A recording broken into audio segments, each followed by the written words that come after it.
Morning, everybody, and welcome to Technologies of the Future, where we jump online each week and talk about a different topic to inspire and continue this conversation. I have a passage from a book this morning on transhumanism, and it's by Jennifer Huberman.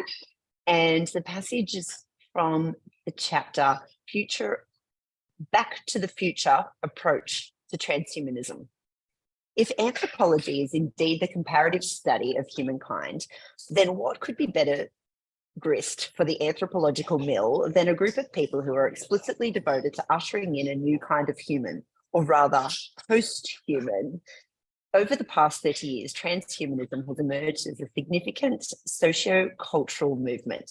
The movement is premised upon the idea that human beings can use science and technology to significantly enhance their capabilities and overcome many of the limitations of human biology. Transhumanists believe technology will imbue us with intellectual, physical, and psychological capabilities that far surpass what present-day human beings are familiar with. This, they argue, will transform our species and society in a very significant way, ultimately ushering in post-human future. By thoughtfully, carefully, and yet boldly applying technology to ourselves, we can become something no longer accurately described as human. We can become post-human. Some of the initiatives transhumanists are currently pursuing include radical life extension, the colonization of space, achieving immortality through technology of mind cloning, developing robots that will exhibit the full range of human cognitive abilities, and using technology to achieve eternal bliss, as well as new forms of body augmentation. In other words, transhumanists are interested in using science and technology as part of a totalizing attempt to create a radically enhanced future in which post-human beings will acquire powerful capabilities and be impervious to aging, illness, and death, which is super cool. And I'm very excited because, Peter, you are the CEO of Transhumanism Australia, and this is a topic that the three of us often geek out about. I am a huge fan of transhumanism. So let's jump into the conversation this morning, and I'll ask you both for a one-word opener. Yeah, that's awesome, Lisa. I'm super excited about this, and thanks so much for organising. I am ecstatic. It's a Friday afternoon, and there are just so many opportunities to pursue in the world of transhumanism. So yeah, really looking forward to it. Thank you, Ross, for having us as well. But yeah, overwhelmed. Sorry, I'm a little bit brain dead from last night. I was working late last night, so but I'm overwhelmed by the amount of I suppose the speed up of I suppose AI announcements. Like since March this year, it's accelerating, and it's even getting busier. So yeah, it's amazing, and it's just amazing to see that every single day you go up and you look at something, and there's always something new, right? And what used to be like once a month is now every single day, right? And this is what we've been talking about for years, and it's happening right now. And so the singularity is near. So yeah, it's good. I love at the moment I keep talking about the future is here, because all of these things that we've been talking about for years, we actually have access to right now. And we have been testing the timing of these lives. It's Friday afternoon there in Australia. It's actually Friday morning here in Greece. So at 10 a.m. I am in this lovely villa. You can see pool right out behind me, behind my light here. And it's always really inspiring when you're actually traveling and talking to different people from all over the world to be able to really experience life. And we've been talking this morning about flow states and augmenting humans, devices and sensors, one of my favorite topics. And so it's very cool to be on a Friday this morning live. So let's talk a little bit about mindset. And Peter, I'm on one of your transhumanism chats, and it's probably one of the most active chats that I'm a part of. So can you share what have you seen this year, and what are you excited about? What's the mindset of transhumanism currently in Australia, and then maybe even worldwide? Yeah, now one of the great takeaways that I got from that Sam Altman talk in Melbourne was that it now is the great equalizer. So OpenAI and other technologies and generative AI has enabled whole bunch of founders to be able to do things that is pretty much having 1,000-person teams on their own. And so what's really exciting, this is the great equalizer, and it is going to be a pace of constant change that we need to embrace and apply in these technologies. And so that's a real takeaway. What was really fascinating was that I tried to see if Sam Altman was a transhumanist. He didn't quite say that, but what he did say was that he was really enthusiastic about augmenting human technologies because he loves Team Human and how do we actually use science and technology to enhance our human healthy lifespans, enhance our intelligence with AI. And yeah, it's actually really aligned. That's what I was really excited about. What are you seeing at the moment, or what are some of your favorite things that you've seen on the chats around transhumanism? It's starting to see that, a way to use AI in every single field. So whether it's looking at longevity, the GPs, for example, they're using it to not diagnose initially because there's still a human factor involved, but to better communicate with their patients. The tools and techniques are available now for every startup to actually do this and align it with their values is going to be, I think, where that competitive advantage comes from. So initially, a competitive advantage you would get based through privileged data sets, or you have a superior technology, or you sort of have some specific knowledge in an industry vertical that you can be applied to it as well. Well, all of that is going to be starting to dilute and be competed away thanks to this raft of large language models. And so for me, it's like I'm seeing these founders applying it into transhumanism, which is what we're trying to support in this ecosystem, funding companies that, single founders will be able to embed the transhuman values into their companies. That is what I'm really excited about this week, is around funding and starting out those projects here. And what do you look for in those values? What do you mean by transhumanism values? Yeah, and so the three pillars around transhumanism is, super intelligence, super longevity, and super well-being. And so for us, if you tick the three of those, that's where the intersection of transhumanism really lies. For example, a project that one of our team members, Michael Horborn, is running is actually looking for ADHD patients to see how they react to certain medications that they're taking through their webcams. And that's using computer vision to actually look at their microexpressions, their pupil dilations, and all of those features to say, well, how well are you responding in comparison to your cohort? But that's just one small part of that platform, because then computer vision will also help you see how you're communicating on online team meetings, become your AI agent for everything you do. And so this is a great way to see that intersection and making sure that no one's left behind around the tech as well. And we're incentivizing using that platform through transhuman points, which are redeemable for transhuman coins. Yeah, so this is some of the exciting projects coming down the pike.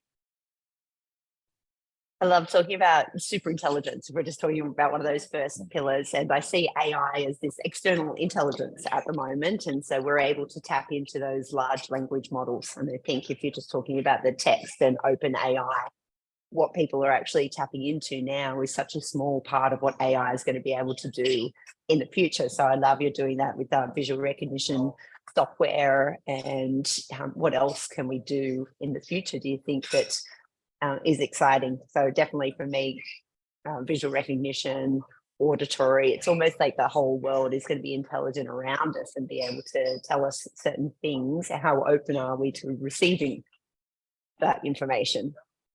Yeah. I mean, Brenda, what do you think in the metaverse? Like, if you're actually in the metaverse, like, do you actually want to know and have that real-time feedback that maybe you've been in the metaverse for a little bit too long? Oh, absolutely. In this virtual reality. Well, I always had some ideas when I was actually spending in virtual reality that I wanted to bring elements from the real world into the VR environment. So one of the things that people do when they can play computer games is, the whole idea is to escape from reality, right? That's why you're playing these games, right? But it's nice to actually have real world stuff, right? Because one of the things I always wanted in my game sessions or with virtual reality is actually be able to have a real world clock, which would tell me the actual time in the real world. So I know how long I'm spending in it, in the VR, right? Or I can import my phone calls or something else into the game engines. So that, if you bring up a virtual television screen and you could actually watch real YouTube on it inside the game, right? And so we can bring these elements inside and create that virtual world, but bring real world elements into it so that we can not just be playing a game, but you can be playing a game and actually interacting with the real world at the same time. Maybe do work. Like you've seen some of those virtual environments where you look like you're, in a fake office, right? Like this background in the back. But imagine in virtual reality where you could be in your favorite game engine, and you could be sitting on any environment that you can imagine, doing your work, right? Doing your taxes, reading emails, whatever it is, but in that environment.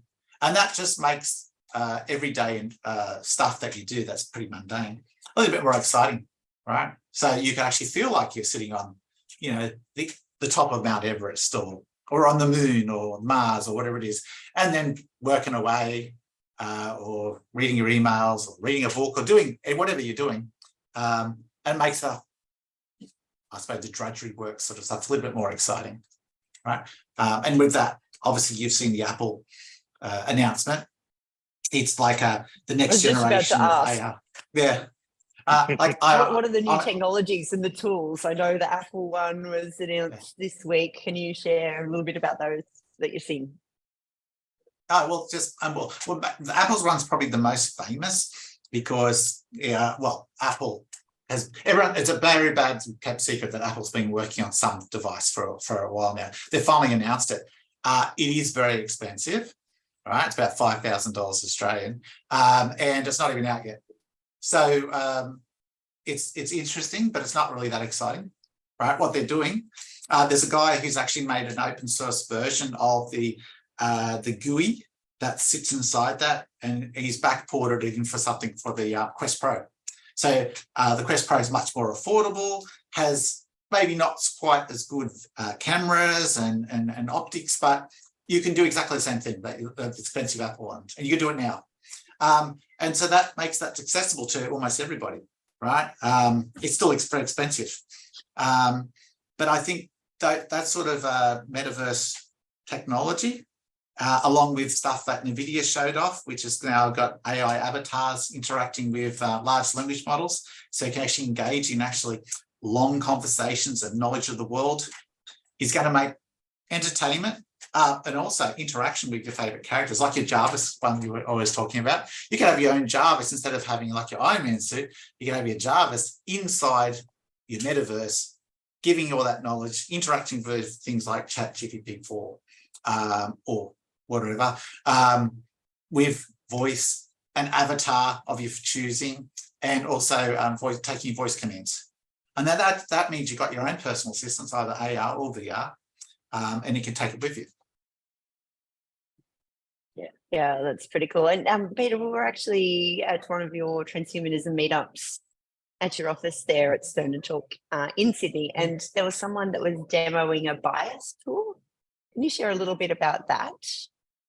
Yeah, that's right. And so, part of the current AIs is that it's hard to determine what goes inside the black box, of how it's determining certain classifications, certain outputs. And one of the things that's been developed in the US through AGI Laboratory is an AI that can actually identify what type of mood that AI system is in, whether it's sort of happy, whether it's sad, bored, or excited. All those sort of things are having different spectrums of indexes that it's able to generate through the inputs and interactions, say through prompts or other multimodal inputs that you provide.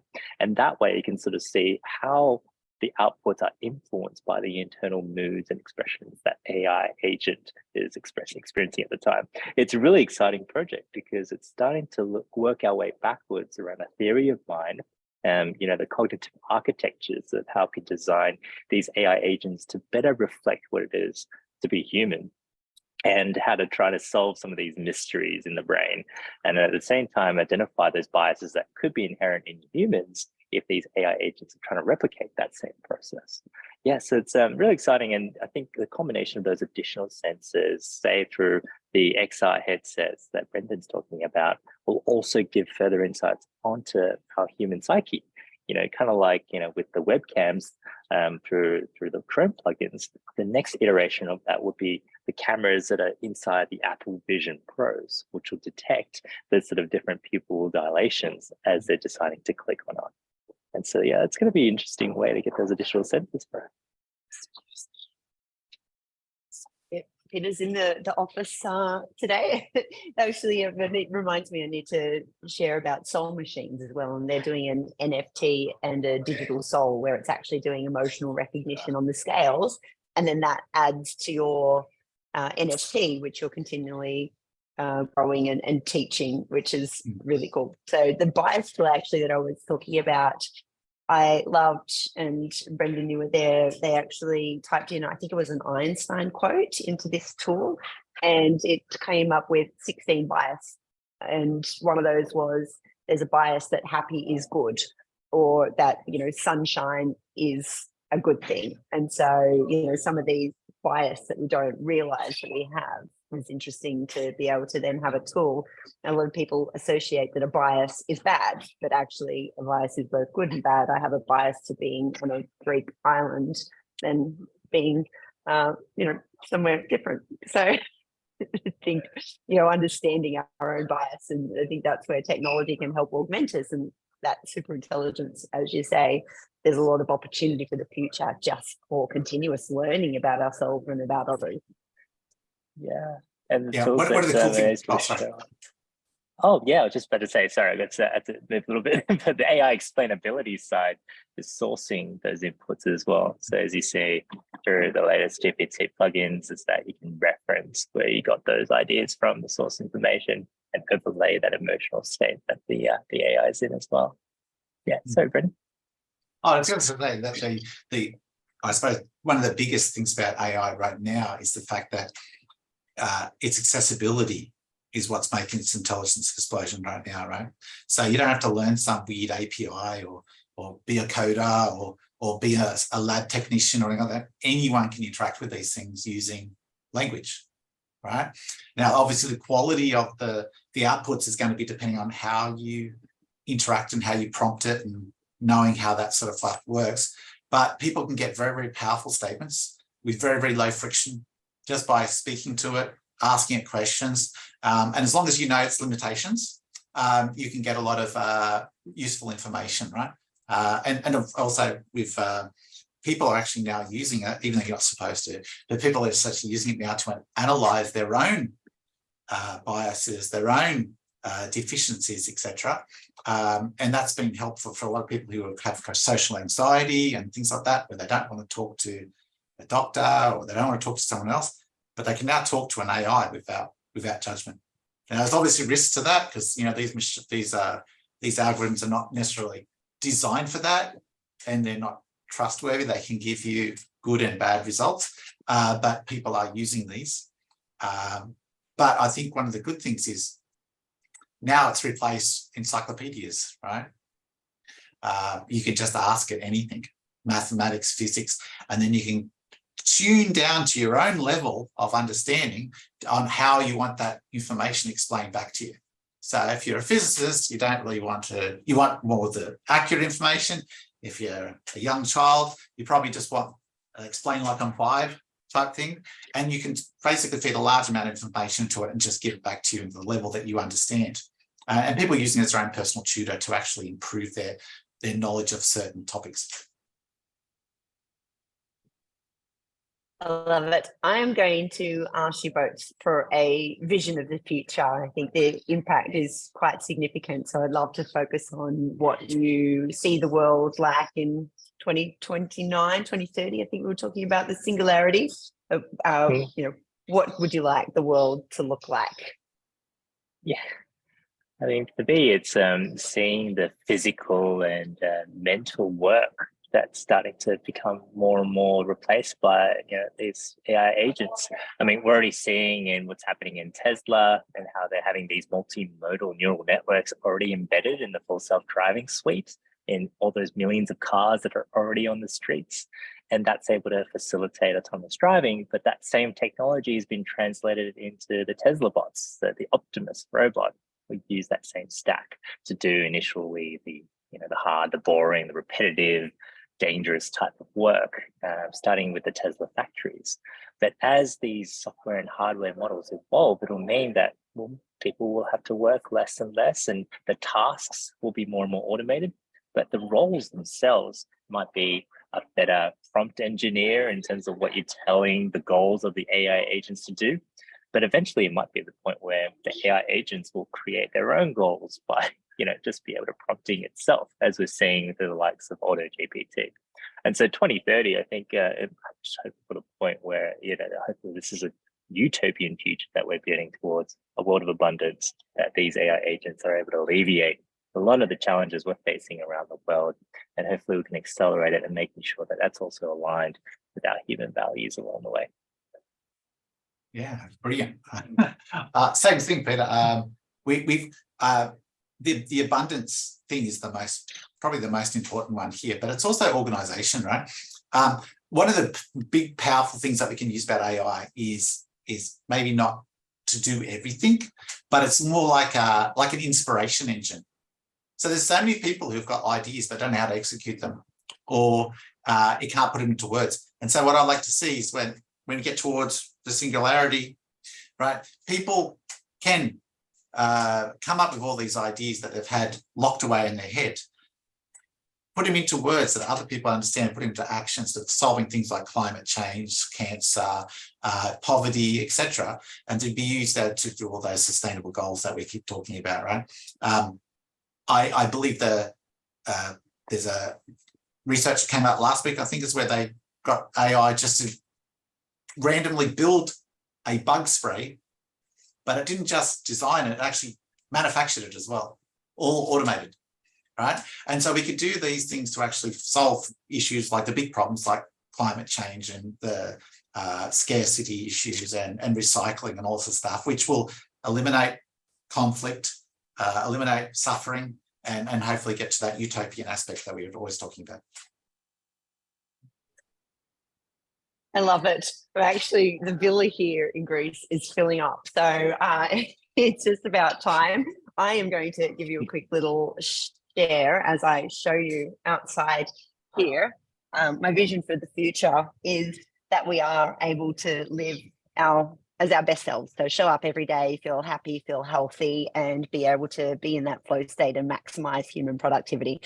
So with that, this is Antiparos in Greece. This is our lovely villa, and I am going to go on a catamaran today. We're about to have some tech talks at the villa next door and help inspire. There's a number of investors and family offices and startups. It's sponsored here by Google. Lars Rasmussen, who is the founder of Google Maps, is one of the hosts with Bill Tai and Actai. And it's really inspiring. So I'd love to encourage people to have ideas and dream big and think big, and then be able to be in that state of flow where you really can achieve a lot. And with that, I'll say good morning and thanks for joining us. And this is a really cool topic. And Peter, your whole life you get to live and talk this. So I really appreciate that the three of us can have these conversations and really share that with everyone live here on Facebook today and online. So thank you everybody for joining the conversation, and I look forward to seeing you all next week. Thank you, everyone. Thank you, Lisa. Thanks Really all. awesome Thanks, Peter. Bye, Thanks, everyone. Brendan. Thank you, Greece. Bye. Bye. Thanks.